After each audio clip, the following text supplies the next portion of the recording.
Hey guys, this is Jacques from Akulu Linux and welcome to another video. So we're starting off our 2025, which is about 2 weeks away, with the release of LinDoz 2025. That's going to be our first release for the end of 24, beginning of 2025. Now, this is quite a big moment for us. It's a big release and there are a number of reasons for that. This is going to be quite a long video, probably more than an hour, so I'm going to timestamp it. It's going to be very interesting and I'm sure you're going to enjoy every minute of it, but I will timestamp it so you guys can skip ahead if you want. So let's start with the basics. Firstly, LinDoz 2025, unlike the previous versions of, let's see, can I actually see it here? Okay, let's open up here. Open terminal, uname. Hey, there we go. Unlike the previous versions of LinDoz, this one is actually Debian based. So we built this on a Debian base, not on an Ubuntu base. All the previous versions of LinDoz have always been Ubuntu based. This one is Debian based. So this is the first time that we really move LinDoz over to Debian. Okay. There are a number of reasons we did that. I'm not going to go into all of those, but it has been quite a while in the making. So, with that being said, the code name for this operating system will just be LinDoz 2025. It's running on the Cinnamon 6.2.9 framework, running kernel 6.10, and I'm inside a virtual machine. I don't know why it says VMware, because I'm actually in VirtualBox, but either way. So there we go. There it says VirtualBox 1.2 over there, up there. So, yeah. I did load VMware driver, so it might actually, this actually might explain the audio issues I've been having. I've been having audio issues, audio glitches in VirtualBox, and it might be because it's using the VMware driver. Interesting. Anyway, okay, besides the point. Okay, so as you can see, we're running on the Cinnamon framework using the Debian base, and it's LinDoz 2025. Now, there are a lot of new changes to this OS. Let's start with the desktop and themes firstly. Now, if you look at the desktop, it doesn't look all that much different to the previous version of LinDoz. I've tried to keep it as much standard as possible. I don't want big change for people jumping from the old to the new one. You will notice that the clock, though, the colors are quite inverted and slight differences. Where previously we had the clock on this sort of semi-transparent gray background with white text, we now have the black text on a semi-transparent white background.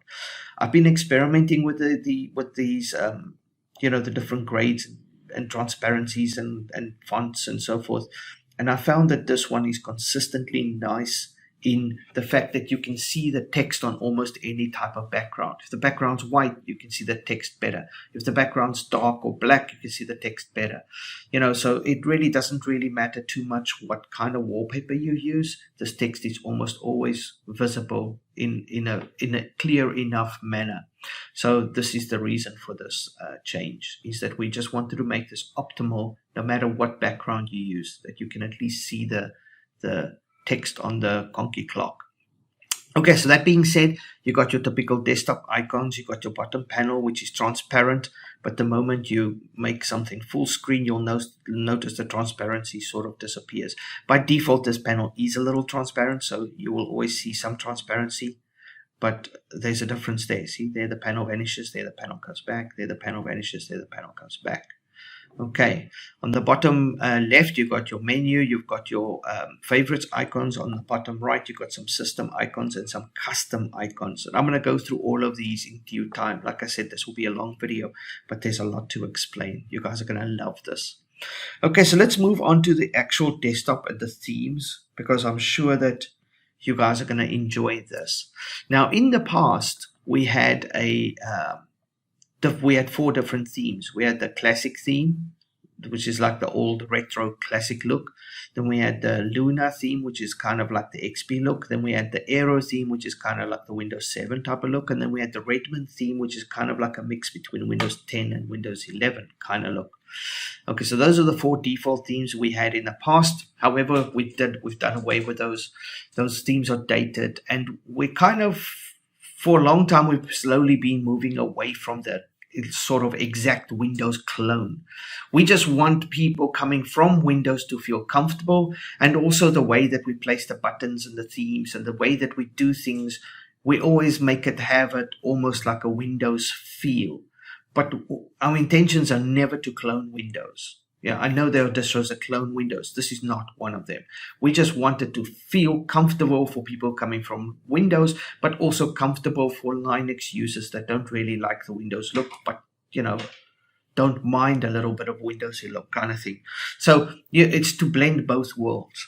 And so we've redesigned the theme. So instead of having those 4 default themes, we've now designed our own theme. So this is also a little while in the making. So let me explain this theme before we go to the color coding and everything else. Okay, so the base of the basic theme is actually a mixture of multiple themes. When I designed this, I had multiple themes in mind. Firstly, I love the retro borders. The Windows Classic borders are almost the best, awesome wise. Aero comes maybe equally as good, right? So it was a tough choice for me. Choose between Aero and Classic.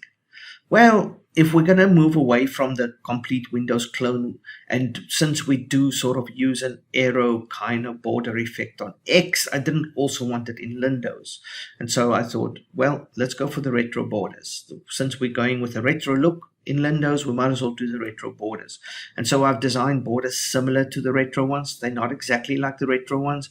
Retro ones are lighter blue, and they've got sort of like little actual buttons that look different here, and that looks different. And then there's also like a little border that looks different. This is similar. It's not exactly like the retro, but it does have a retro feel to it, right? Also, a lot of these buttons are very squarish, almost like the retro. Everything here looks very much like the retro buttons and styles and so forth. But unlike the pixelated blocky stuff, we've made ours more flat with little highlights and so forth.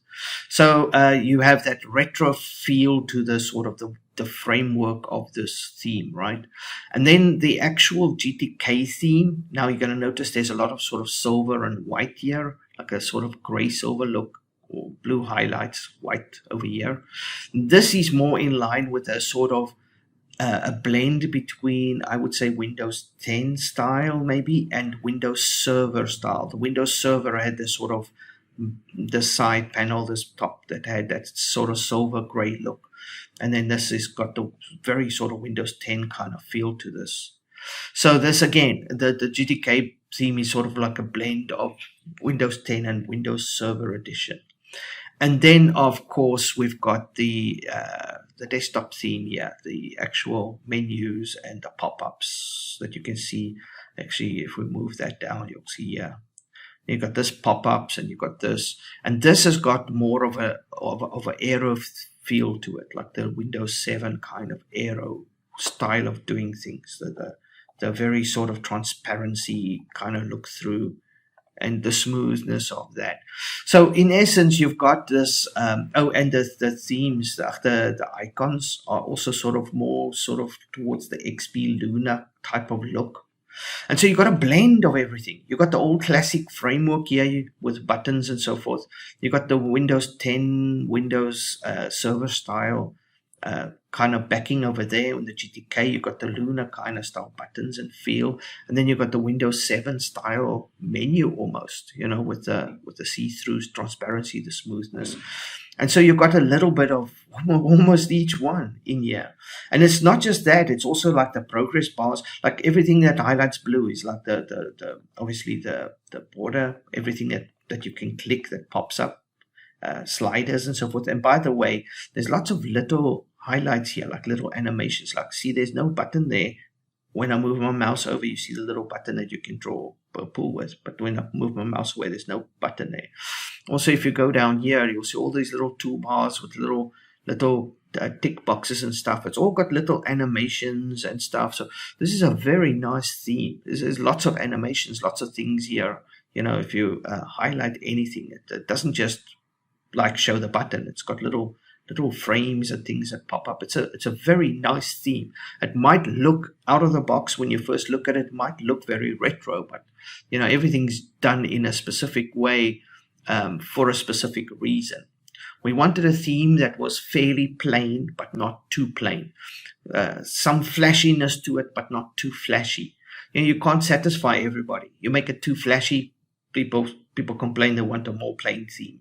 You make it too plain, people complain they want it more flashy. So you kind of have to find that balance of making little flashy things in between, but keeping the main theme looking bland, Anyway, so that's the main theme. Now, if we actually go here to, let's go, I'm just going to skip this and go straight to the advanced themes. So if you go to advanced themes here, the theme does come in color variations. So this is blue, so you can go to orange. Now if I open up like the file manager, you'll notice orange. Like, let me just move this over here. There we go. So it's only the active window that will show orange. The other windows will show gray, so you can see what's active and what not. All the like bars and button selections and the borders, everything will now show orange. Progress bars, if you're copying something or whatever, loading something, will also show orange, right? There's pink. We have a pink variation, very nice. A purple variation, a red variation, yellow, green, brown, black. I'm guessing this one will be quite popular.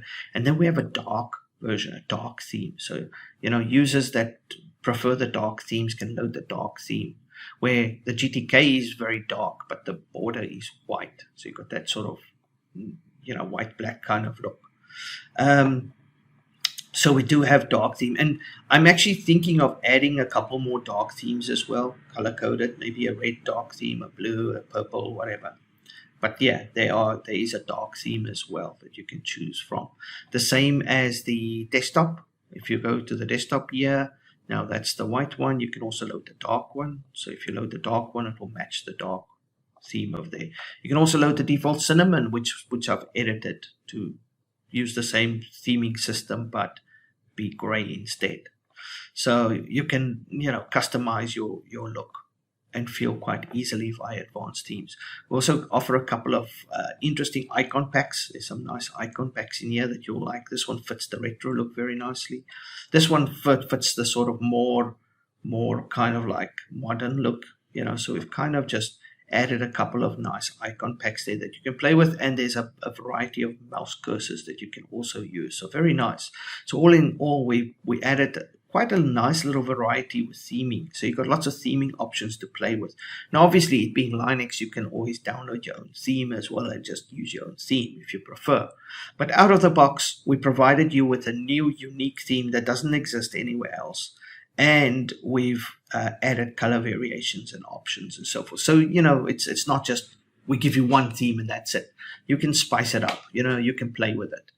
And it's flexible, so that's quite nice. And it's a nice looking theme, it's very sort of standard kind of nice looking theme.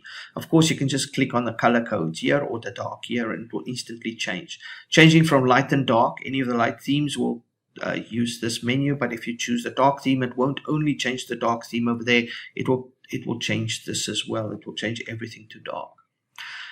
We've also added now, instead of having the 4 themes shown here, like the old LinDoz, we now have options.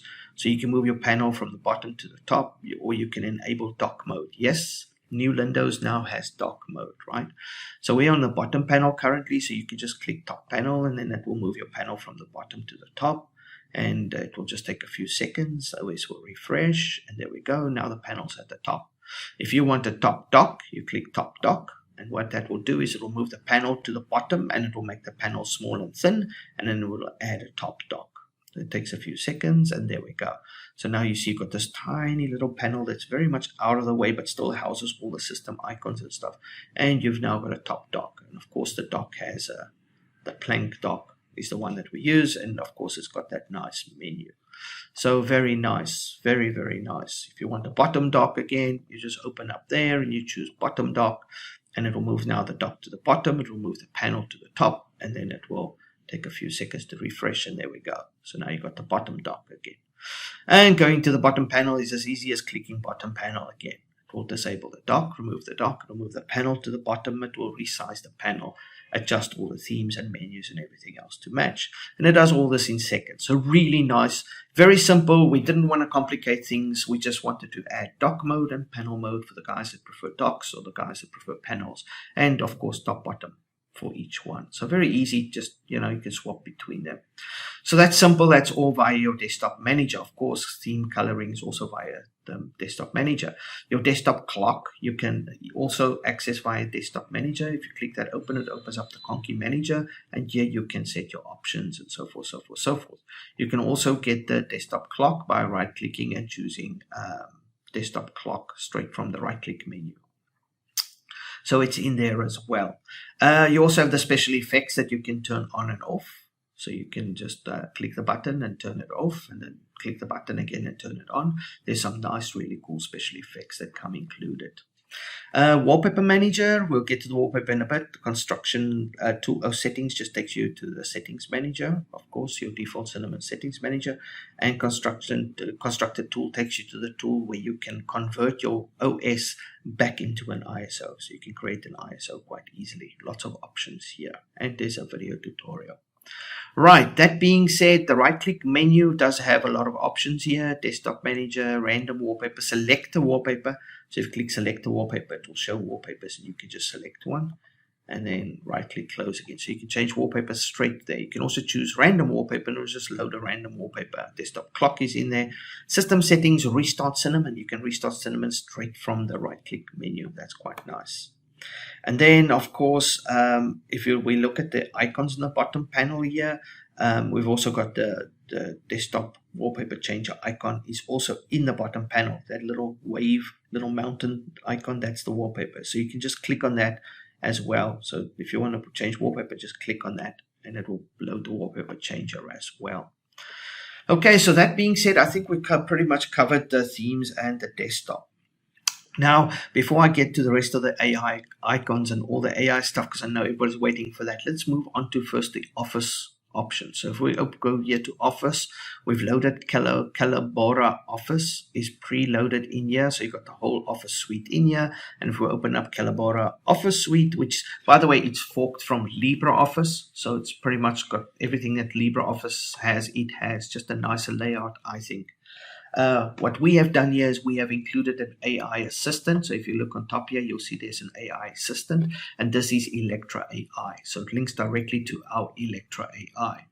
Now, if I, for example, type something here, I go, hello, how are you doing today? Okay, as you can see, I made some mistakes. Now, of course, it does have a built-in a built-in autocorrect, but you have to do that kind of word by word, where if you have lots of large text, you can just highlight it all and you can just go autocorrect with the assistant. The AI will now rewrite it and will actually tell you what it did. It will actually tell you what it did there. So delete that comment. As you can see, it rewrote the text and it fixed up the spelling. Right. So you can also okay, let me quickly run through some of the options. You've got autocorrect, custom request, summarize, translate. Like I can translate this into French. I just hit translate, hit French, and whatever I select will translate into French, as you can see. That's pretty awesome. So you've got to translate. If you have a large amount of text, a document, a letter, or anything like that you want to translate, you can just select the text and then just choose translate. And then, choose the language, type the language, and boom, done. Bob's your uncle. It takes a few seconds. We also got a summary here. So if I say summarize, it will actually summarize anything that I highlight. Say summary, a greeting asking how someone is doing today. As you can see, pretty cool, very impressive. That is very nice on large amounts of text. Summary on large amount of text, because then it summarizes very briefly what the huge text is. So that's very nice.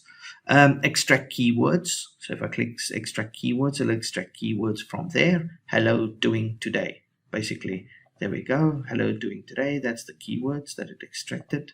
So very nice. Custom request. Okay, so custom request is pretty nice because here I can write something like generate a letter template for a job application for a position in a restaurant as a waiter. Okay, so there we go. So I'm say generate the letter template. So I type the request in the actual office here. I type the request and then I choose custom request, and it will now should auto generate a job application letter. There we go. Look at that. So we can remove this because the letter ends there, and there we go. Your name, address, zip code, hiring. I'm writing to express my interest in waiter position. I'm previous role as waiter. I'm particularly drawn to. I'm available for interview at your earliest convenience. Very nice, right? Pretty nice, straightforward. And you can type any custom request, and it will literally. And of course, you can now translate this. Let's translate this into German. So we're going to translate this into German. Since we did French just now, let's translate this into German. And there we go. Look at that. Just translated it into German. It's pretty awesome. Right in your Office suite, right? You've got access to this. And by the way, we do not limit this. I mean, you can generate as much as you want, translate as much as you want. We do not put any token limits or anything on here. Let's go and let's generate an image. The interior of a restaurant. Okay, so there we go. The interior of a restaurant. We're going to go here and we're going to generate an image. Portrait, square, landscape. Well, since we got this over here, I'm going to go with square. Maybe let's generate a square image of an interior of a restaurant. So I typed that, highlighted it, and then I just went to generate image. And look at that. It's generated an image. So let's remove that text and let's do this. And then we're going to do this. And then we're going to just do this. We're going to resize this. Let's make it. There we go. Because I wanted to fit in here. Since that, and make it a little bit smaller. There we go. Okay, perfect. Okay, so there can be our, let's align that a little bit. There we go. So we can add in our own text here, and that's it. And this could be our little email application. So what we did was we had the AI write this letter, right? And we obviously just fill in our own details over there. We asked it to generate an image of interior of a restaurant, which you can resize, drag and drop. And we said, obviously we said square. You could have made a portrait or landscape as well, but we said square. And it also has other features. You can, if you have numbers and stuff, you can generate a chart from that. And of course, there's a little tutorial, that video that actually goes through all the capabilities and so forth. But it's really nice. You've got AI built right into your Office suite. I mean, this would save you hours and hours of typing and just, work. So yeah, and of course you can just drag and drop. The text will move out of the way for the image, which is really nice because it allows you to just place your image anywhere and the text adjusts. Very, very nice, I've got to tell you. So that comes in Makulu, LinDoz, both free build, pro build. This assistant is in there. So Office Assistant built into, don't save, built into Makulu LinDoz 2025. I'm guessing a lot of people are going to love that. AI Office Assistant. Boom, right in your Office suite. Right, okay, so let's move on to the AI Toolbox. This is a big one. This is where I'm going to probably spend majority of the rest of the video. Now, we have lots of AI tools built into LinDoz. Firstly, we have a background AI monitor. Like if there's any kind of system error, it should pop up and tell me it's detected a system error. Would I like to fix it? And then So there is like an AI monitor thing running in the background. All it does, there's no privacy issues. Don't worry, it does not have access to your system. All your system does is it actually sends your sys logs to the AI, like on a timer. And the AI then looks for problems in the sys logs. So it doesn't send like all your logs, just the error logs. If there's any errors, that gets sent to the AI. Okay, so there's no privacy breach here. Your computer is perfectly safe. We have made sure that the AI has no access to any of your data at all at any point in time. Okay. And if there's any kind of data, you would have to confirm and click it. Okay.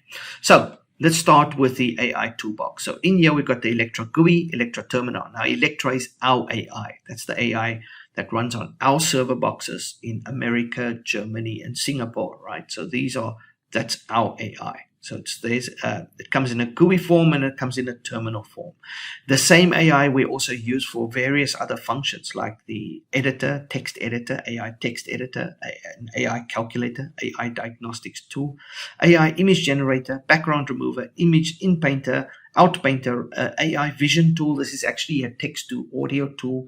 AI Coder, AI World, which is like a role-playing Dungeons and Dragons style type of world. A very cool, very, very cool, by the way. An AI weather system and an AI podcast system. Now, LM Studio is not something we developed. This is the only thing on this whole GUI that we did not develop. This is actually something that's online that we just included because a lot of people prefer to run their own local model. So we thought it's just cool if we include it so you don't have to set it up yourself. Okay, so that being said, let's quickly run through these. Let's start with the Electra GUI. Now you can start the GUI either by clicking on the toolbox there. Now it does take a few seconds to load because there's a lot of audio components that get loaded. So it takes about 3-4 seconds to load. And then this is what the GUI looks like. You can also launch it straight from the panel. There's a little robot icon over there. So it says Makulu AI Assistant. You can just click that and that will also load the GUI. Again, it will take 3 or 4 seconds for it to load. And there we go. Once it's open though, you can communicate with Electra quite easily, either via text, and she'll reply within like a second or two, or using voice, you can talk to her.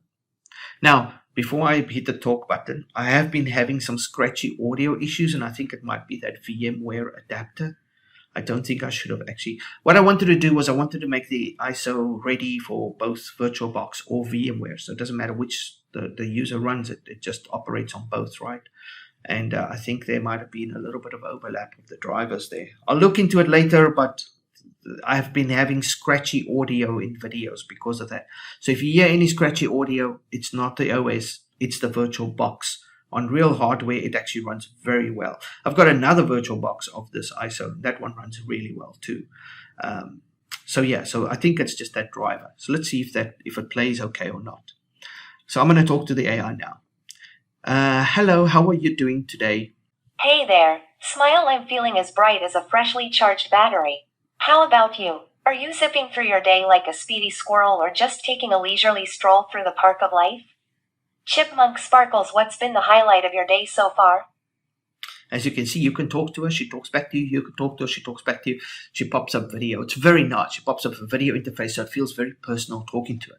And you can ask her anything. You can ask her like, tell me how far is the sun from the earth? Like what's the distance between earth and the sun?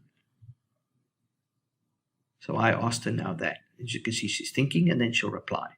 The distance from Earth to the Sun averages about 93 million miles. I can also interrupt or roughly 150 million kilometers. That's interesting. Thank you. That's all. You're very welcome. Smile, I'm glad you found it interesting. It's like discovering a new flavor of ice cream. There's always something sweet to learn. Soft ice cream. If you've got any more questions swirling around in that wonderful brain of yours, or if you just want to chat about something completely random, I'm all ears. What's next on your mind? Rainbow sparkles. She always does that. Anyway, so she's very, very friendly. As you can see, it's rainbow sparkles. What the hell? Okay, so those are the actual emojis. She loves using emojis. So you can chat to her either via text or using your voice to talk button, and then she talks back to you using video, right? So that's nice. This is the GUI interface. So that's the one that you see there on the bottom panel, right? If we go back to the toolbox, you also have the terminal interface. Now, this one doesn't have voice, but this one's quite powerful because it has an actual layout where you can actually type and copy and paste and code and so forth. And this one has various options here. You've got 9 options. You've got informational, normal, anti-woke, imaginative, coder, Twitter, X, Facebook, blogger, objective mode, and each of these has a little description of what they do. And you got help mode at the bottom. So go 9 help mode, and I go explain the modes. So now I'm asking her to explain the 9 modes, explain the modes. And then she goes, sure, here's a rundown of different modes. She basically gives me exactly what it said.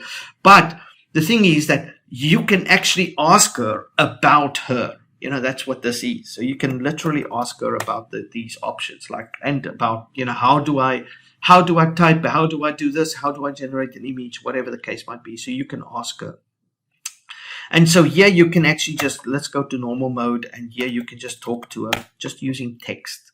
And as you can see, she's pretty quick. She replies within 2 or 3 seconds, sometimes even a second, depending on how busy our server is. And whatever you want to ask her, you can ask her. And we also added a box mode. So you can just type box and hit enter. And here you can paste large amounts of code or whatever. She's very good at coding, by the way. So she's excellent at coding. So let's go to coder mode here. Let's go menu. Menu. There we go. We're back at menu. Let's go to coder mode number 4 and say write the code for hello world. So we said write the code for hello world. She'll think for about 10 seconds or so. Actually, she did in 4 seconds. There we go. Look at that. It's very quick, right? Very quick. So yeah, so that's terminal mode. It's really nice for the guys that prefer to use her in a terminal. She's quick, she's speedy, she's got a nice memory, and yeah, very useful, very useful. So, and there's no limits. You can chat to her all day, all night. We do not limit it. There's no token limit. There's no rates per minute or anything like that. You do not pay any fees. You just use her, open her, use her, boom, done. And you can continue to use her. And this is the reason that we built her, was because we wanted to provide our users AI without them having to, pocket money, pay out of the pocket every month to use her. The next we have here is the AI editor, and that's like a little text editor. And this is, it's a very basic editor, but it has some nice functions. It's got the row numbers, the same as like gedit and all of those. But you can also open files here. Let's go to documents. I wrote a little poem here, so we can open the poem. You'll see all the text is color coded. So this is nice. It recognizes code as well. So if you write something in code, it will recognize the code. You can also just select everything and auto-correct it. If there's any mistakes, it'll auto-correct. You can also submit a request. So you can ask it to rewrite this into a song or whatever and submit a request. You can generate images. There's a generate image button. You can also make the fonts larger or smaller. This text editor is really nice for people that have difficulty seeing small fonts. This is a really nice text editor for that. It also supports formats for you've got here Word documents, open documents, rich text documents, HTML, markdowns, EPUBs, and then various other formats. So it does support different formats. You can print straight from here, save as. You got undo, redo, search, replace. So it's like I said, it's a basic basic text editor with AI capabilities. Think if you took something like gedit and you added AI capabilities into it. That's pretty much what this is, but it supports more formats. So it's really a nice little text editor, and I am expanding on these tools. So one by one, I get to expand on the tools. So this editor will get more advanced and over time get better. For now, it's very functional for a basic text editor with AI capabilities. Very nice. And next we've got the AI calculator, and this is something that I've actually beefed up a little over the last few days. And this has it's not massively advanced, but it is more advanced than your basic calculator. Okay, so it's got the clear back screen, got the equals, got the basic functionalities here, got the memory functions. We added a history option, we added a log option, sin, cos, and tan options over here. So you've got some nice options here, which makes it sort of the average, more above basic, but not quite scientific calculator. Okay, and one of the nice things here is we've added the AI ability to give you fun facts on your calculation. So if you go 7 plus 5 equals 12, it will generate a fun fact on 12. So there we go. Did you know that the number 12 is often considered a symbol of completeness? It's like the number that got its act together while others are still figuring themselves out. In ancient cultures, 12 is significant too. There are 12 months in a year, and even the zodiac has 12 signs, which means you've got a whole year to be fabulous, just like your calculation. Also, in the world of math, 12 is a highly composite number. This means that it has more divisions than any smaller number. It can be divided evenly by 1, 2, 3, 4, 5, 6, and 12 itself. Okay, so it gives you like a nice little fun fact, which makes, if you're doing a lot of calculations, that could be nice. We've also, on the keyboard, you can just, if you just click on the box here, you can then just do your calculations just by, straight on the keyboard. You just type your numbers and hit enter, and then whatever. So you don't have to click the button. So we did link the shortcut keys to your keyboard, so that's pretty nice. Of course, you've got a little history box here, so if you add something to memory, let's say 1 plus 3 equals there, and we go memory plus there, and then we go to history, and you'll see there 1 plus 3 equals 4, because we went memory plus, it actually adds it to memory, and you can actually pop up the little memory history. So it is a very, very little cool advanced little calculator. So yeah, a little AI calculator that we made. That's now here in Electra, in LinDoz 2025. And of course, I'm expanding on the calculator, so you'll probably see more advanced features as time goes on. It will become more advanced. I'll add more scientific stuff as well, and find other interesting ways to make it nice. The fun facting is very nice. If you're doing calculations all day and all night, then it's really nice to get these little fun facts. Just makes a person's day. Keeps things interesting. Right, diagnostics, AI diagnostics. This is awesome. So AI diagnostics, this is awesome. This is to diagnose your system, like if you have problems on the system. Like we are inside LinDoz, so I can just choose LinDoz, select your operating system. So we just choose LinDoz. What am I having trouble with? The GPU, CPU, network, USB, sound card, HDD, other, or software. Let's say GPU. Select your GPU brand, NVIDIA, AMD, Intel, or not sure. So let's say NVIDIA. What is the problem related to? Driver issues, screen tearing, or other? So I say driver related, and now I type my issue. So I say, how do I install NVIDIA drivers?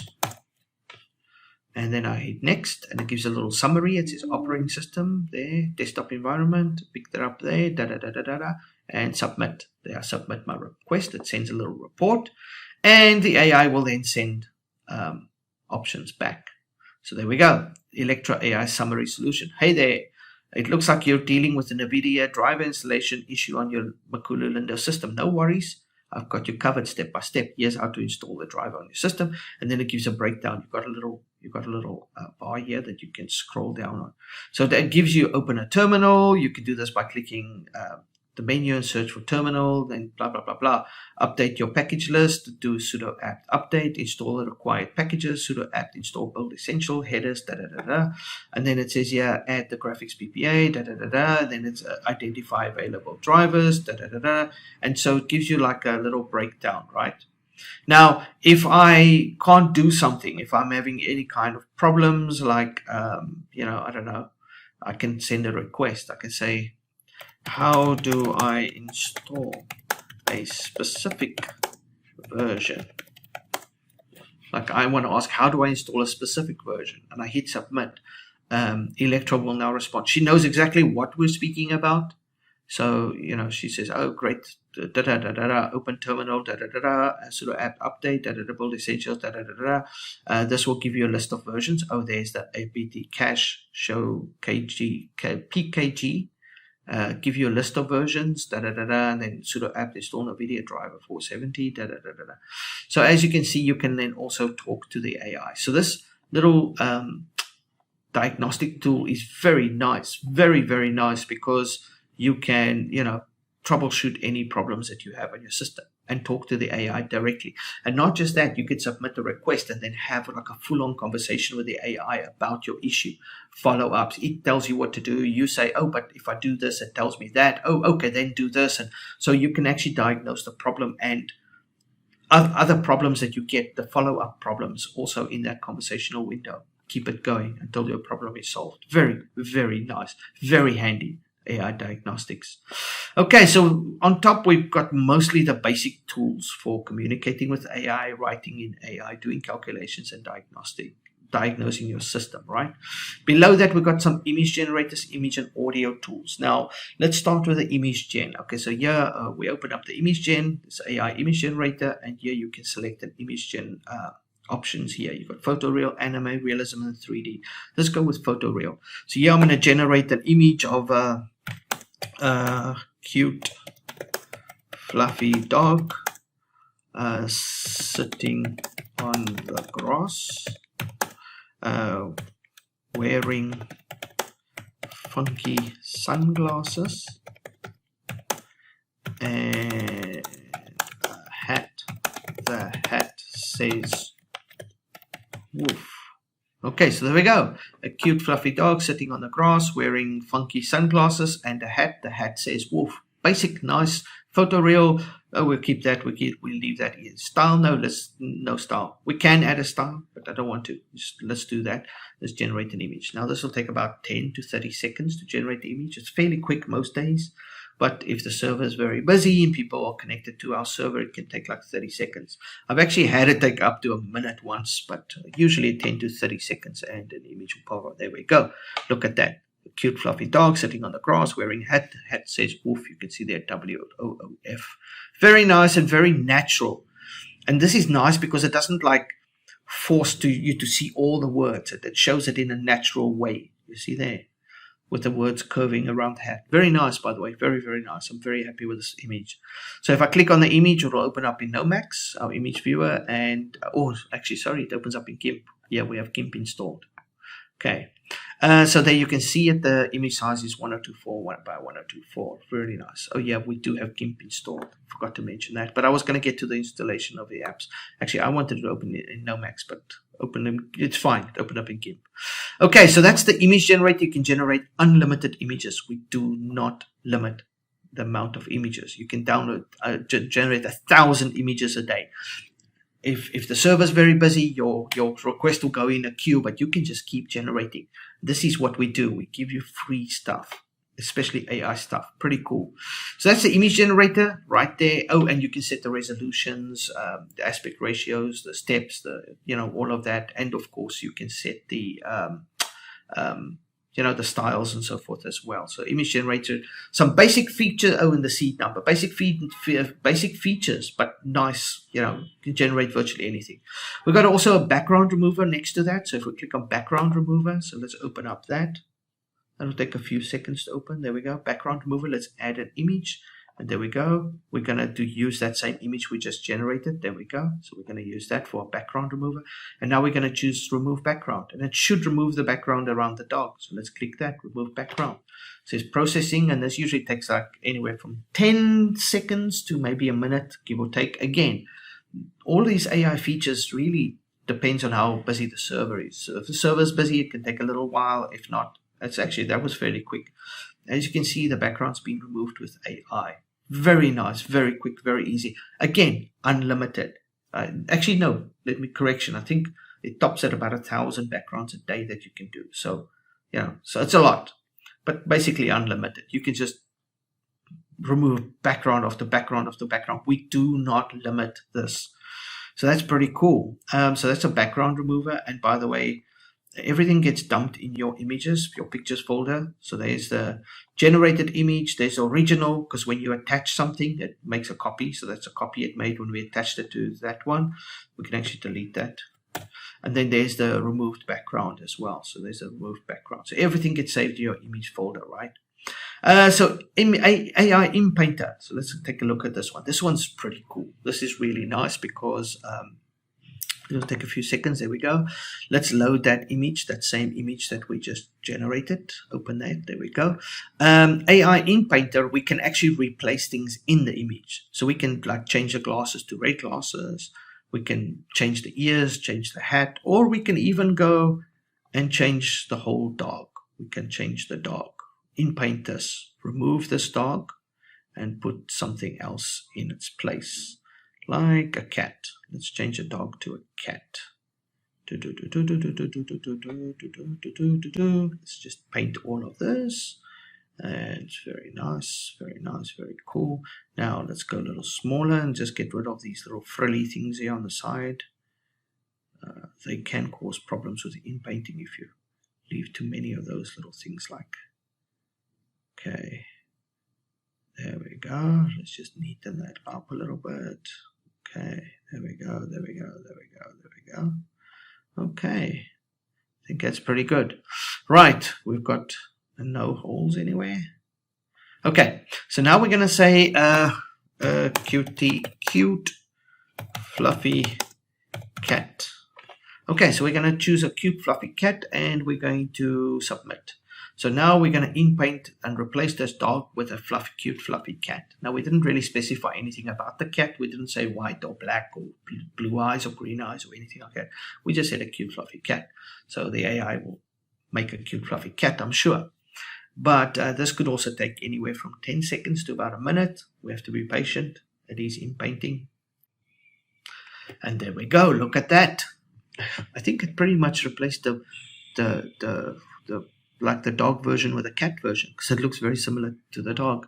But as you can see, we inpainted a nice looking cat right there. And if we go to over here, you'll see here we've got, there's the mask that we created, and here's the inpainted result. If you click on that, there's the cat. So it does save the image here. Let's open. We can go open with other application. Nomax should be in here. Where's Nomax? Nomax, Nomax, Nomax. There's Nomax. I'm going to set that as the default. Okay, so when we just double click images, because now it will also show the preview, then it just opens up in Nomax. That's quite nice. Okay, so we got the inpainted image of the cat, we got the dog, and we got the cleared background. We also got the mask. We can remove the mask since we won't be using that again.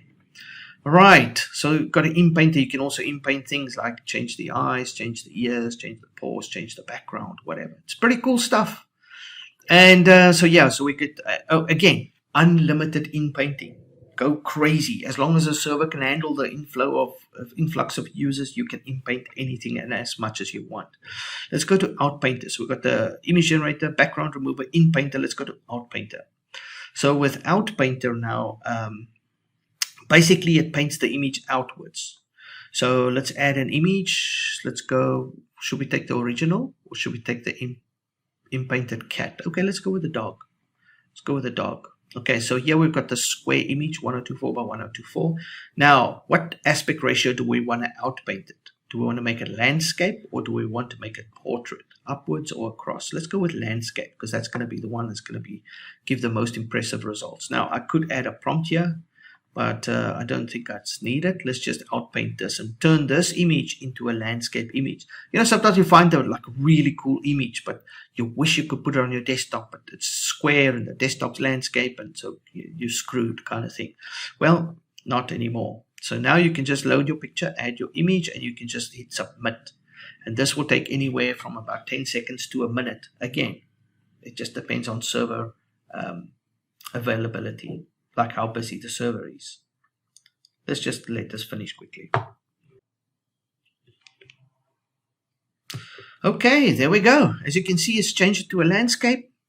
And look at that. It's actually put in like a little dog house, a little fence, and it's put in some trees, and it's literally outpainted this image. How awesome is that? Now let's close this up and let's go here to our pictures folder because it's going to be in the pictures folder. And you can actually see here. It identifies where it needs to outpaint. So you can see there, look there. It's identified that it will outpaint this area. And then you can see how it outpainted. Like, see there? It added in the dog and it added in the trees. And so it outpainted and made that image from that image. Pretty impressive, right? So you can outpaint free of charge, by the way. We do not charge for that. So you can outpaint your images as many as you want. It's unlimited. That's pretty cool, right? All these really cool tools right on your desktop. Don't even have to open a web browser. Okay, the next one we want to look at is the AI Vision. Okay, so let's go open up the toolbox on the desktop. We click on AI Vision. And this is awesome. Okay, so if we open up AI Vision is a text to audio tool. And here you can either type something or you can load a file. We have a file, it's called poem. Let's open that. I'm not going to do the whole poem. Let's just do a section here. Like I think that's enough. There we go. Now, you can type audio or you can load audio or you can do this. let's go to documents.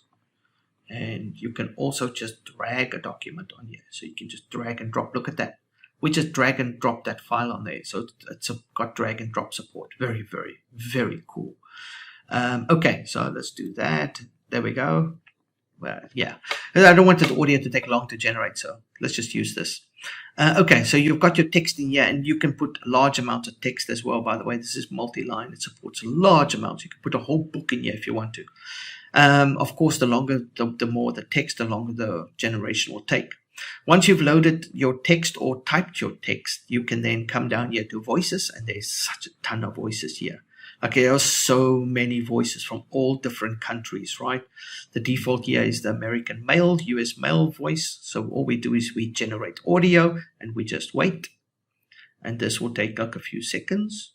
There we go. It says audio saved to home music folder.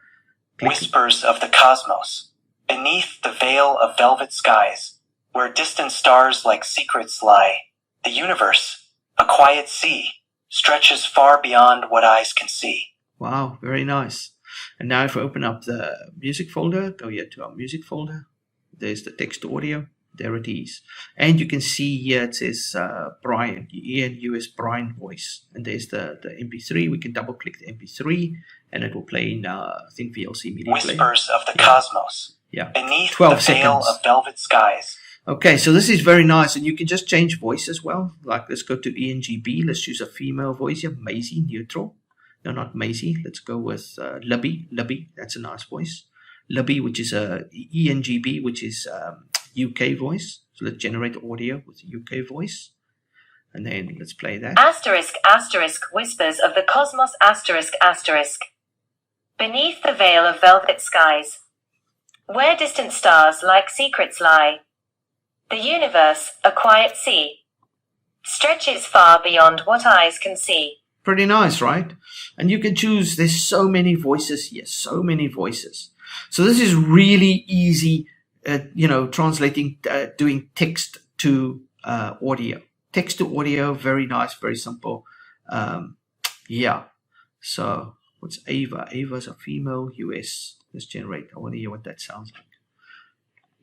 Whispers of the cosmos, beneath the veil of velvet skies, where distant stars like secrets lie.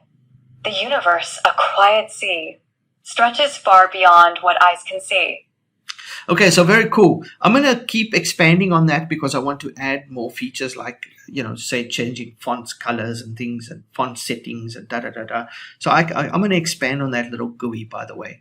But for now, it basic functionality, look at, it saves all the voices in your music folder. So you can literally, if you need something transcribed, into voice for a project or a presentation or whatever, this is so awesome, so awesome.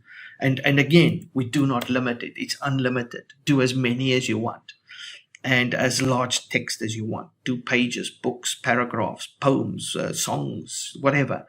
So yeah, pretty cool AI text to voice right on your desktop and you don't pay for it. Next up, we have Coder over here. So if you open up Coder, it opens up a little GUI window where you can literally just write code. So this is pretty cool because Electra writes code, right? So I'm not going to actually type code here, but you can type your request here, write a game, blah, blah, blah, blah, or write a GUI, do this, do that, and she will literally write it for you. And she's very, very, very good at writing code. She does also have a conversation ID at the end. You'll see there's like a new ID, and a bunch of numbers. You can save the conversation history. And then if you're on another Makulu distro, you can load that history and then carry on coding. So you can move from one LinDoz to another LinDoz to another LinDoz. You might have LinDoz on like 3 different desktops and you're coding on this one and then you want to code at the one at work, but you want to continue coding where you left off because she's got a huge history. Like she remembers a lot of stuff. So you can just like save and load history. So that's pretty cool. So that's coding. And then, of course, next to that is AI World, which I'm also not going to show now. I've shown this in many videos before. AI World is a computer-generated world, much like Dungeons and Dragons, where the AI controls the world. It puts you in the world as something. You choose what you want to be and what your role will be, what your name is, and you can interact with this virtual world. Well, any actions, anything you do, the AI will then adjust according to what you tell it. Okay, it's very, very awesome. So you can say like magical, mythical world full of possibilities and magic and magical creatures, good and bad. Okay, and I want to be a wizard, and my name Bob the Wizard. Now it will generate the world, and it will also generate an image as well. Anytime that it updates the world, it will generate an image as well. This takes, because it generates an image, it will take about 10 to 30 seconds to update, and then it will give you like a breakdown of what's going on in the world, where you are, and there we go, image generated. The image will now open up actually in my default web browser, which I haven't set the key to. This is why I didn't want to open it, because, you know, there we go. It's generated, so it generates that image. So it says here, the Whispering Woods, unnamed Bob Wizard, gives you where you are in the world, what's going on, and then it generates an image. So you can actually see, like, there you are in the world. You are a wizard, you're in the Wandering Woods or whatever. Whispering Woods, the air is thick, sunlight through canopies of shadows, dancing on the forest floor, And it asks, what would you like to do? Now you can tell it, oh, you know, explore. And then it says you explore the woods and you see something over there, wooden chest or whatever, and then it will generate an image of a chest. And so you can kind of see the image. It gives you like a text breakdown, but it also generates an image based on that text, so you can also see it visually what's happening, and you can navigate this world like Dungeons and Dragons style. It's actually very, very cool. And if you're finished with the world, you can go delete this world, and it resets it. Boom, done. Exit. If you do not delete this world, if you close it and you open it later, you just continue the story. The story continues forever until you delete the world. So you can play that Dungeons and Dragons style thing over months, years. It's very, very cool for the guys that like role playing, or just, you know, just doing stuff, silly stuff like that. Next, we got the weather app. Now, the weather app is also in the panel, just like Electra's also in the panel. I'm actually going to launch it from the panel, not from here, although it does the same thing. So if we close the toolbox, so we go here to weather.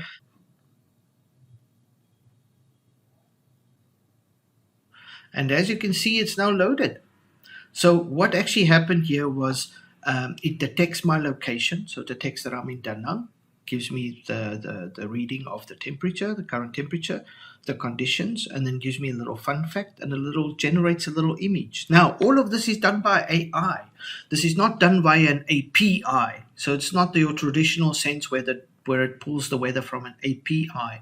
What happens is the AI detects your location and then goes online and finds various sources online that gives weather details, and then takes the average between those sites and then gives a little breakdown, which I find is a little bit more accurate than just relying on one site.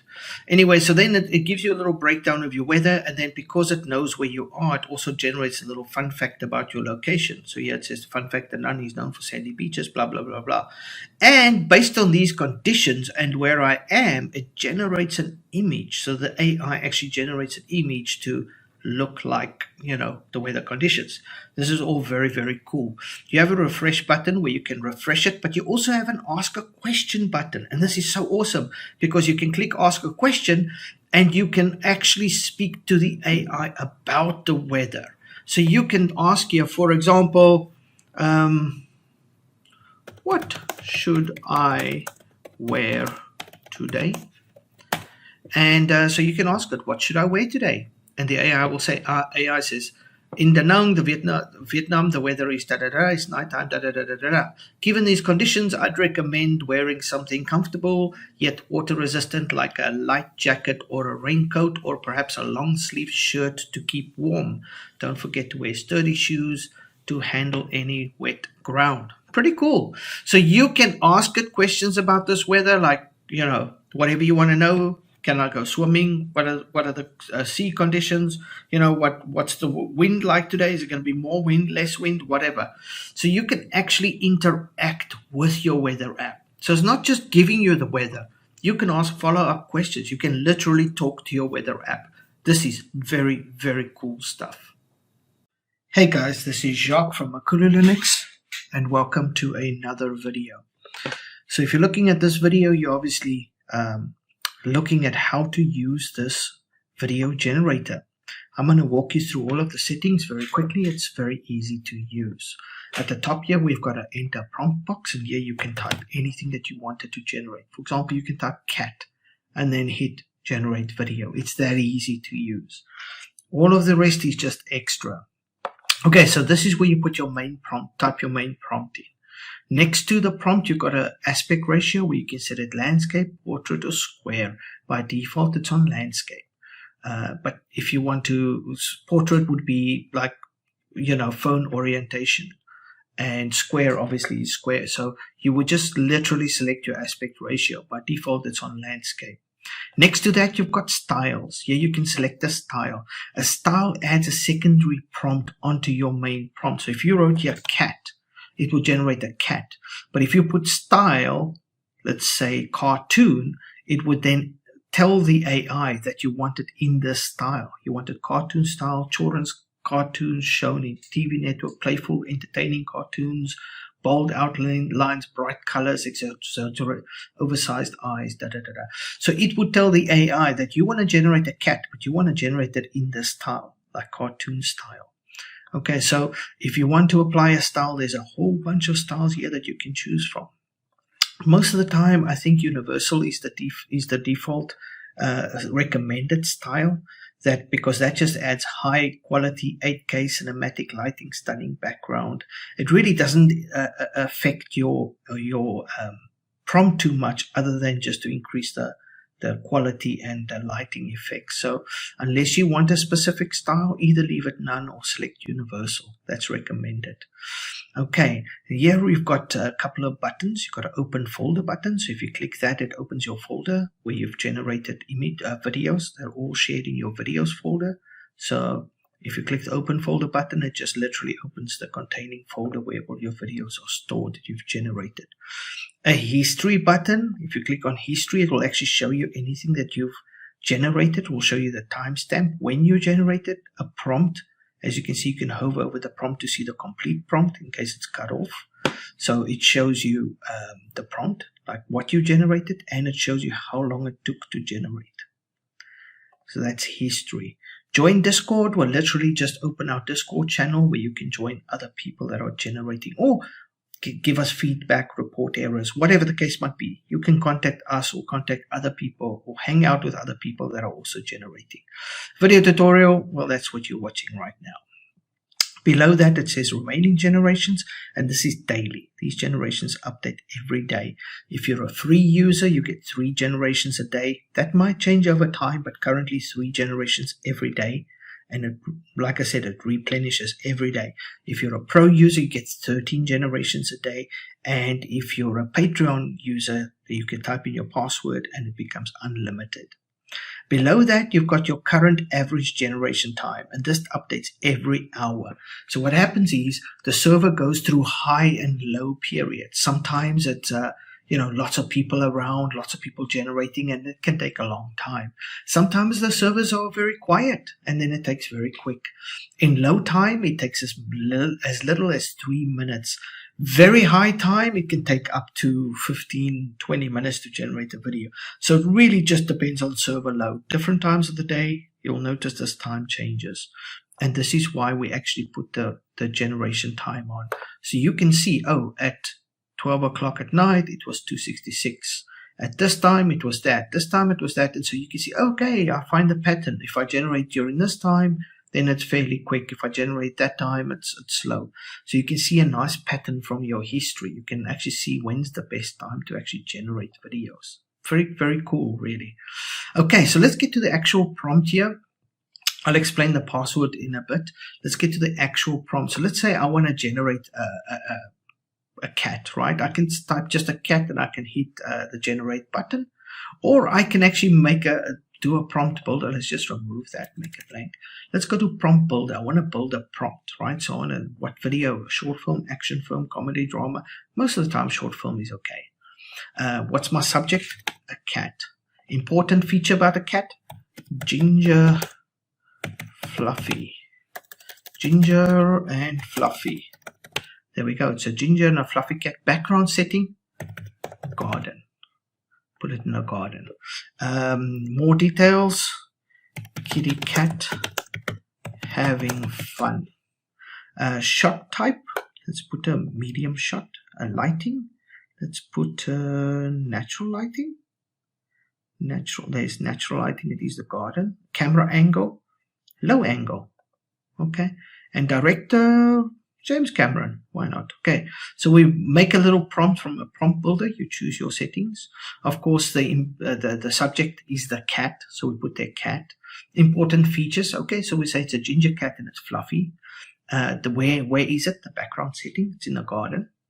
More details. Well, kitty cat having fun. We really don't need to put more than that in. And then, of course, a shot type.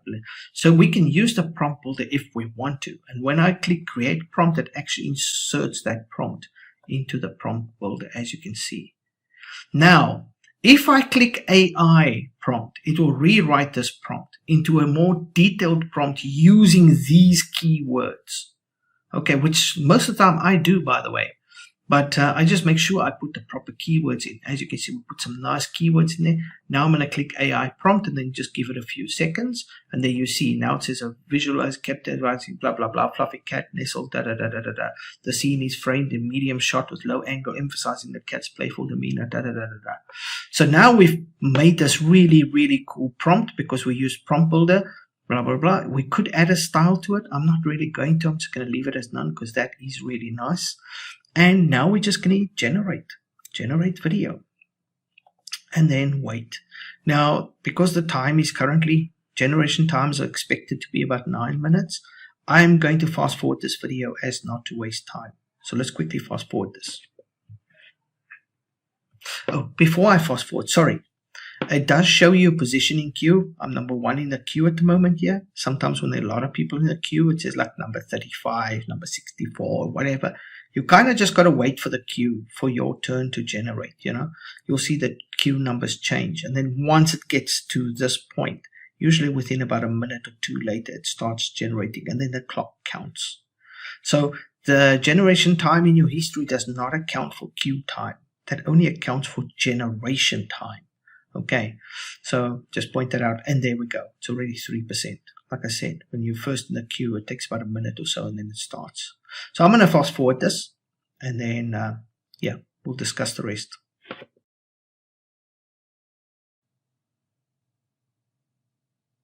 Okay, so as you can see there, it actually took quite quick. That was like 3 minutes or something. Go here to history, 266, 279.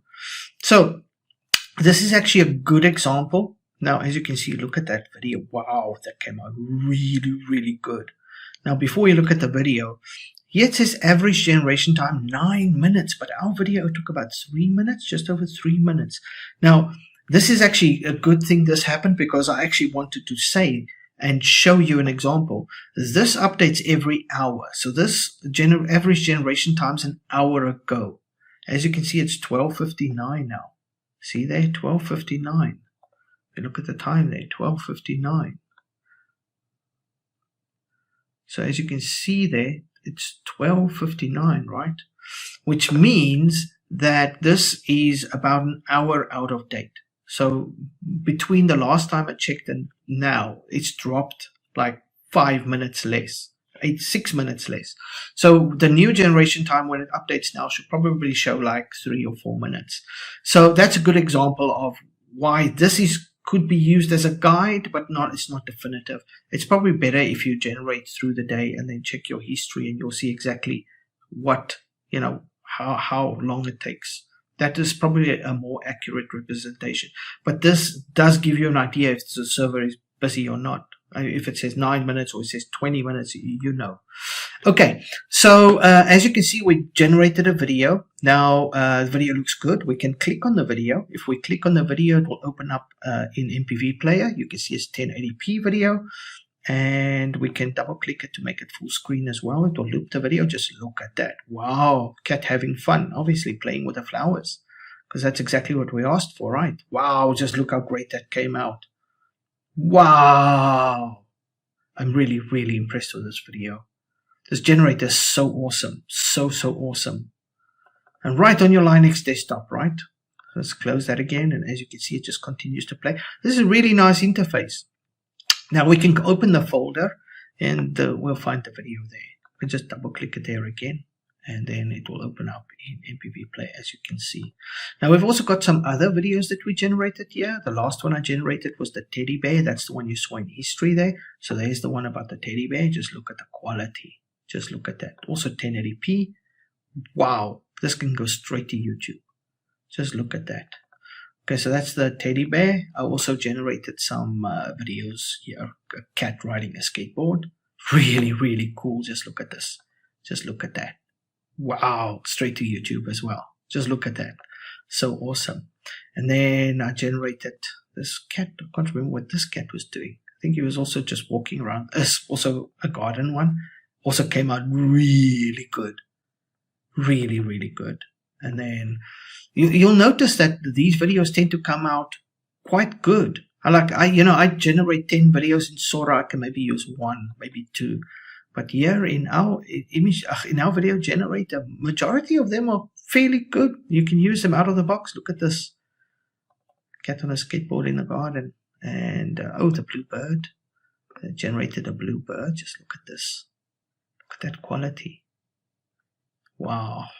Anyway, so open folder takes you to your folder where your videos are generated. They're all 1080p. Now, the reason you saw on some of them had a watermark, if I go there again and I open up this one, for example, you'll see there's a little watermark there. It says Makulu in the bottom corner. There we go. You see there's a little watermark there. It's very small and it's semi-transparent and it's out of the way. However, I need to explain the watermark. So currently, if you're a free user and you get like 3 or 4 generations a day, you will have the little Makulu watermark there. But if you're a pro user or an unlimited user, there's no watermark. We're still busy updating this GUI, so at the time of you watching this tutorial, this is the current layout, but I'm planning to also add a 4K option for the unlimited guys. So they'll have a button where they can upscale to 4K. So that might be extra here. So if you're seeing the 4K button, but it's not in the video, all it does is if you click the button, it upscales the current video to 4K and it drops it in your folder. Okay. So if you see that button, I'm also going to add another button here to join the unlimited. Now let me explain the unlimited. So if you click the button, it will take you to the Patreon page. We're putting a specific Patreon tiers. And if you sign up, I think it's the $40 a month, that gives you unlimited generations. Now, I know people are going to moan, $40 a month. Hello, we have server costs. Unlimited generations means you can generate hundreds of videos a day, every day. And it costs us server power. So it's not free. It's not free to us. And therefore, sorry, we can't give it free to you. We do offer what we can for free. And this is why we give the guys 3 a day and 13 a day for free. So if you do want to, these are high quality videos. If you're going to be generating unlimited, you're probably going to make a lot of cash off these videos too. So you'll make your money back very quickly. Okay, so there will be another button here, which will be, I don't know what I'm going to label it, most likely something like unlock, or unlimited or something. Now, how the unlimited works is you sign up on our Patreon page and we will send you a password. Now, that might not be straight away because this is all manual. It's not automated or whatever. You sign up to become a Patreon, there's certain perks that you get. One of the perks on the $40 tier or the $100 tier is unlimited video generation. We'll contact you, we'll ask what you want for a password, you tell us, and we'll set that password server side, and then you just type in your password over here. And if you type your password in, then this is what will happen. Watch the generations. See there? It changed to unlimited. I typed the password in, and now it says unlimited. And now I can generate all day and all night, non-stop. So that's pretty much what the process is. So there will be a, I don't know, a join, what, unlimited, unlock, or unlock unlimited or something. We'll put a button here. Anyway, if you click the button, it will take you to our Patreon page. Sign up there. What I'll do is once you signed up, it depends. You might even be doing it in the middle of the night while I'm sleeping. Within an hour or 2 or 3 or whatever, we'll message you and send you a message and say, what do you want for a password? You give us, you just message back, say, this is what I want for a password. Say, cool, great. We'll set it. We'll send you a message back. Okay, you can now generate unlimited. Don't worry, it will be the same day. And then that's it. And then you put in your password and you generate unlimited. That's it. That's how simple it is. I know it's a little bit of a manual thing, but at this point in time, we're still busy setting everything up. And we just prefer manual anyway. It is a Linux distro. It's not like some web page where you're going. Anyway, and your password is private. It's yours. And yeah. Anyway, so that's how it's going to operate. And yeah, thanks for watching, guys. I hope this explains. Oh, something else to note about the history. Let's just clear this over here. Let's clear all of this out. So I'm going to type cat, and then I'm going to copy it. And then I'm going to paste it. As you can see, currently in the clipboard is cat. But let's say I open up my history and, you know, I see that first prompt. I can click on that first prompt. And now, actually, no. Let's go. Yeah, there we go. Teddy bear. I clicked on the teddy bear. Now I can paste the teddy bear. If I click anything that you click on in the history, it will automatically copy the prompt to clipboard. So if you have an old prompt that you like and you want to reuse it again at some point, you know, whatever, you lost your prompt, you clicked away, or whatever the case might be, you can just go to your history and you can just click on it. There we click on that one. It copies that prompt to clipboard, and now I can just Control V, paste it in there. So a nice, easy way for you to copy old prompts back in there. And also when you hover over an item here, it will actually show you the full prompt. So we are making little customizations to the GUI. Currently, this is how it looks. It might look different when you're using it, because we are upgrading and updating and finding ways to improve it. But I hope this explains basically how it operates. You put your prompt in there. You can use a prompt builder, highly recommended, and then AI your prompt afterwards. Select your ratio, select your style if you want a style, and then hit generate. That's it. And if you have free generations, you get 3 a day. Every day you get 3 more. If you're a pro user, you get 13 a day. Every day, 13 more.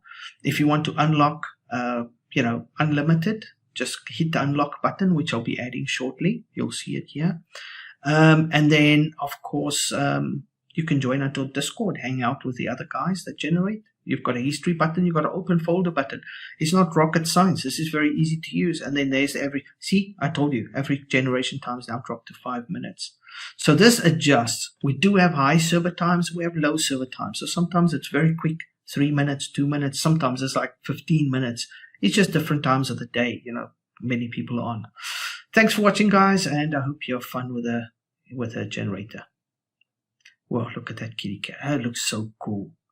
That really, really looks so cool. It makes great videos, and 1080p out of the box.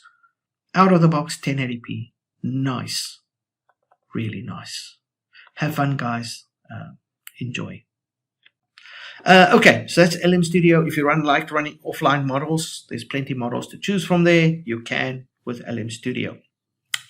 Next, and this is probably the one most people are probably going to talk about a lot, and this is AI Podcast. So we started working on a little AI Podcast app. It's still in, I would say, alpha/beta stages, but it is functional.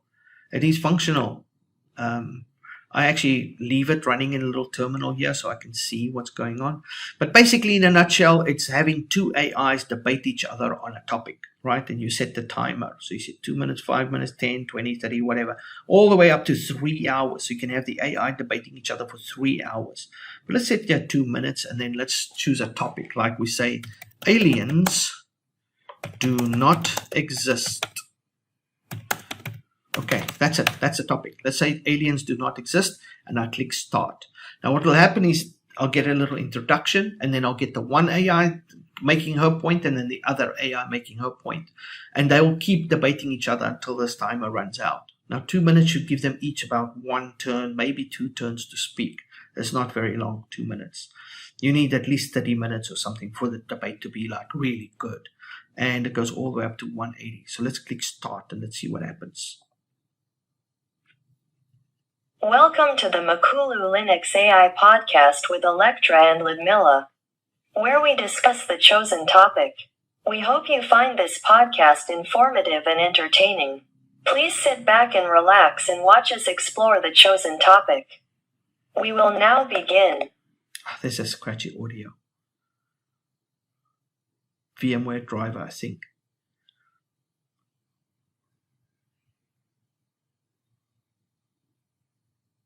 Well, hold on a minute there. While it may seem that aliens don't exist, after all, we haven't seen any green men waving at us from Mars. There are a few points that make this claim a bit shaky. First, the universe is vast, with billions of galaxies containing trillions of stars. It's hard to believe that Earth is the only planet with life. Plus, scientists have even discovered exoplanets in the habitable zone that could potentially host life. Also, consider the numerous UFO sightings and unexplained phenomena reported throughout history. While these may not be solid proof of extraterrestrial creatures, they do spark curiosity. Just because we haven't made contact doesn't mean life outside Earth isn't possible or doesn't exist. It could just be hiding and waiting for the right moment, or perhaps dealing with their own intergalactic bureaucracy. What do you think?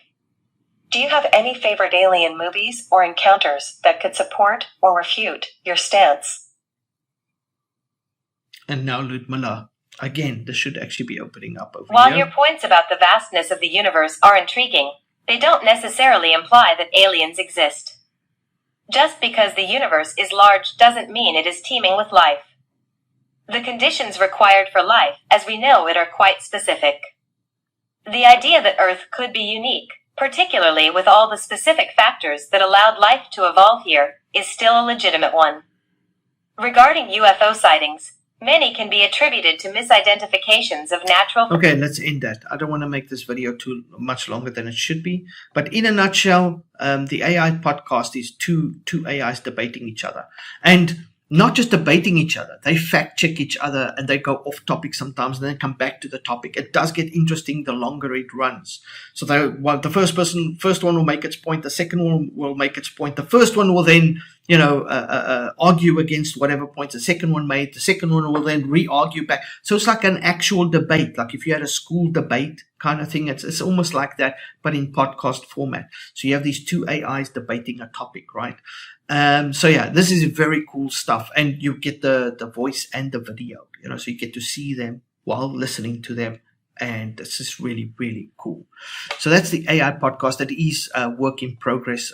So yeah, I'm sure I'm going to make lots of changes to that in the future. This is all. Remember that we are the first to do AI stuff. Like the other distros are not doing this. So this is all designed by us. I have to make these GUIs, make the interfaces, come up with the ideas, how to sync the audio, the video, how to get this across, how to make this. So this is all first time, which means that I'll only get better with time. These are the first builds, the first versions. And, through progress and time, they'll get better and better and better. Okay, so that's basically our AI toolbox. That was long. That was quite long. But that covers everything that's in there at the moment. Now, this may increase in the future. In fact, while watching this video, there may even be more tools now, because you might be watching this in sort of somewhere in 2025. But at this point in time, these are all the. In fact, I do plan to add a couple more, but these are generally the ones that we'll be maintaining. The options. We've got some nice tools at the top. We've got some image and audio options, and then we've got some like really cool stuff at the bottom, miscellaneous stuff. So we've got sort of the 3 rows of AI tools, a lot, right? You've got the GUI, Electra Terminal, AI Editor, AI Calculator, Diagnostics Tools, Image Generator, Background Remover, InPainter, Outpainter, AI Audio, Text to Audio. You've got your Coder, you've got the AI World, you've got the Weather, you've got LM Studio for offline stuff. Even though we just added it up there, and we've got the AI podcast, and that we did code. So that's a lot of AI stuff. But on top of that, if you're not happy with that, you don't want to run Electra, like let's say you run ChatGTP, for example, because I know that's very popular. We have included ChatGTP. It's right on the panel here. There you see there's a little ChatGTP icon. So right next to Electra is ChatGTP. So if you don't want to use Electra, or you have a ChatGTP Plus account or whatever, you can just click on ChatGTP. Just click the icon there, boom, and there it opens up. And then let's just verify. Do that. There we go. Click the verification, and there we go. Boom. I don't even have to log in. I can just talk here. Hello, GPT-4o Mini, and there she replies back. For other models, you obviously have to log in. But there we go. ChatGTP, the whole complete interface here, straight on your desktop, right there on your panel. So you don't even have to open up a window or anything. Just boom, pop open from your panel, as Electra is right next door. So you can either or straight from the panel, right? Oh, I'll come to that icon in a bit. Okay, so we have favorites at the bottom here. The Software Center does have Snaps and Flatpak and so forth installed. So here we got the Chromium is the default web browser. We got the Software Center Update Manager, and then we got the Settings Manager, the Terminal, and the File. So those are the shortcuts over there. Installed apps, we got the GIMP is installed, Nomax is installed, lots of AI tools installed, Universal Document Viewer. You got the default calculator, Conky, some firmware files, gedit, USB stick formatter, and so forth. All the normal stuff. Warpinator is in there. Under Internet, you've got obviously Chromium is installed as the default web viewer. Under Sound and Video, you've got Hypnotics for like watching live TV and stuff.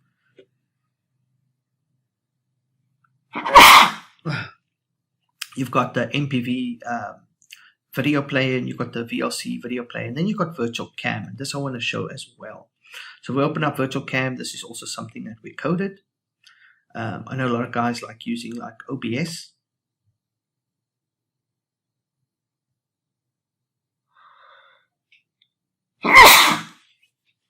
But we did include a VirtualCam.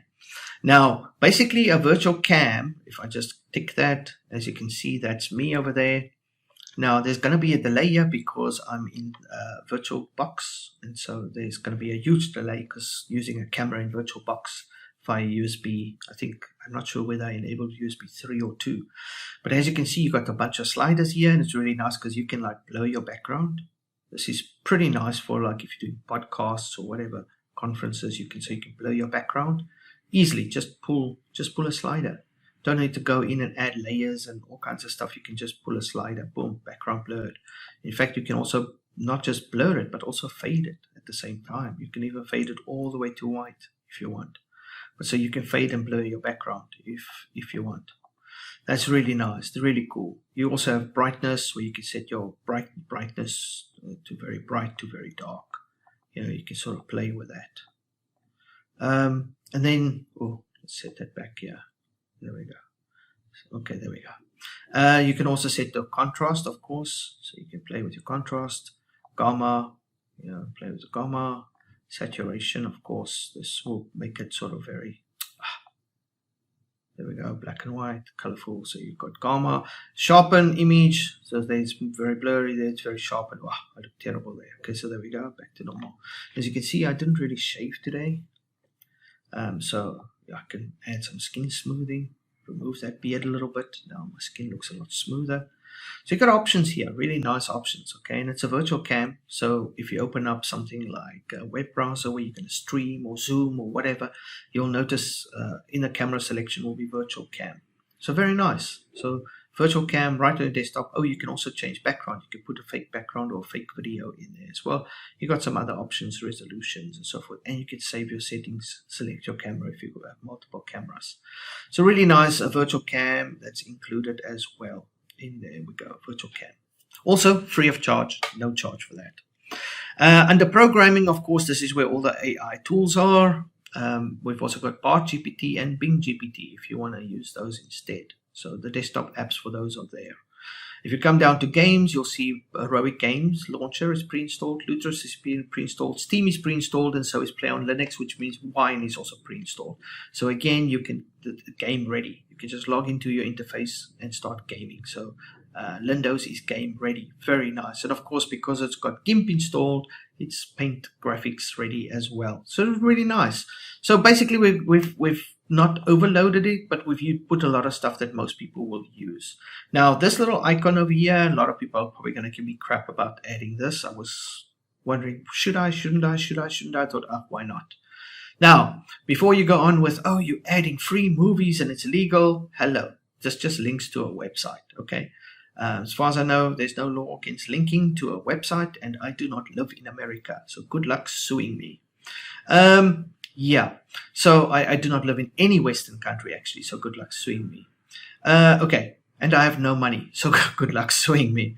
Okay, in a nutshell, this just links to a movie site, right? So a movie site where you can like watch, just, I don't know, let's click on Dear Santa. So we click on Dear Santa, and then that will load the video over there, and then we click on play.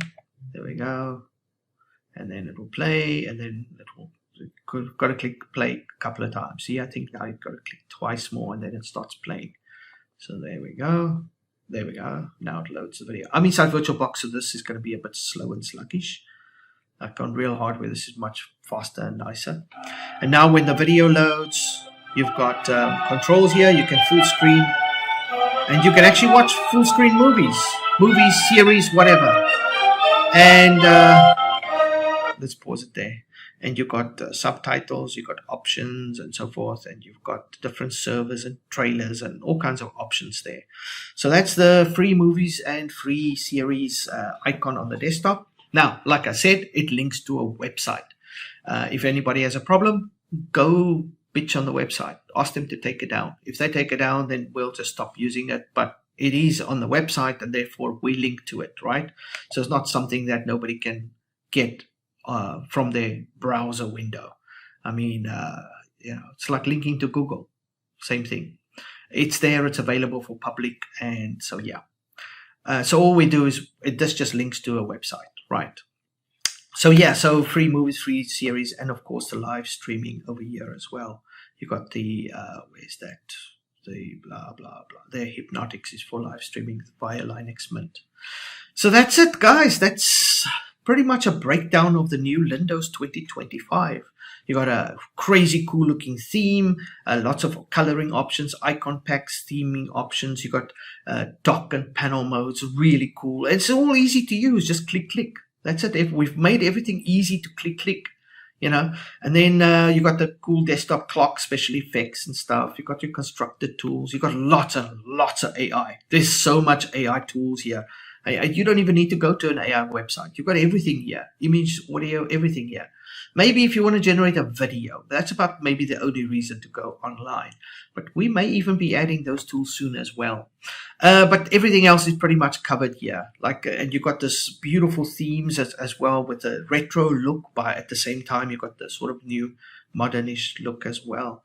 It's not too overly bloated, and we did decide to use Chromium instead of Google Chrome. So we did think about the privacy, and so we did take those things into consideration. You've got diagnostic tools and stuff as well. You can change your wallpapers quite easily. I mean, you've got lots of nice icons here that do various things. So you can watch movies even on your desktop. So I would say that this is going to be a very, very nice and popular release. A lot of this stuff is very free and unlimited. So if you want to use this, great. Just go to our website and download it from there. Of course, if you want to support the project, you can upgrade to the Pro build, which opens up even more features, especially on the AI side. And of course, if you want the ultimate AI access, then Patreon membership is the way to go. Join our Patreon page, and there you can get access to everything, all the latest development ISOs, all the latest AI tools. And as you can see, we are heavily invested in AI technology. So being a Patreon member means you always get access to the latest AI stuff, whatever we're working on, which is very awesome. So thanks for watching, guys, and I hope you guys enjoy using this distro. It was really something to make this, and we're going to have a couple more releases coming this year, more AI stuff. Shift is being updated. Max is being updated. The new X is coming out. There's a lot to look forward to in 2025, and especially on the AI front.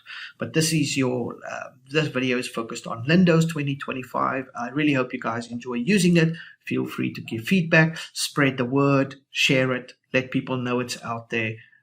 We do not get a lot of exposure, so word of mouth is pretty much how we travel most of the time. And so yeah, feel free to do videos, spread the love everywhere. And yeah, enjoy using it, guys, and thanks for watching. I hope it serves you well. Bye bye.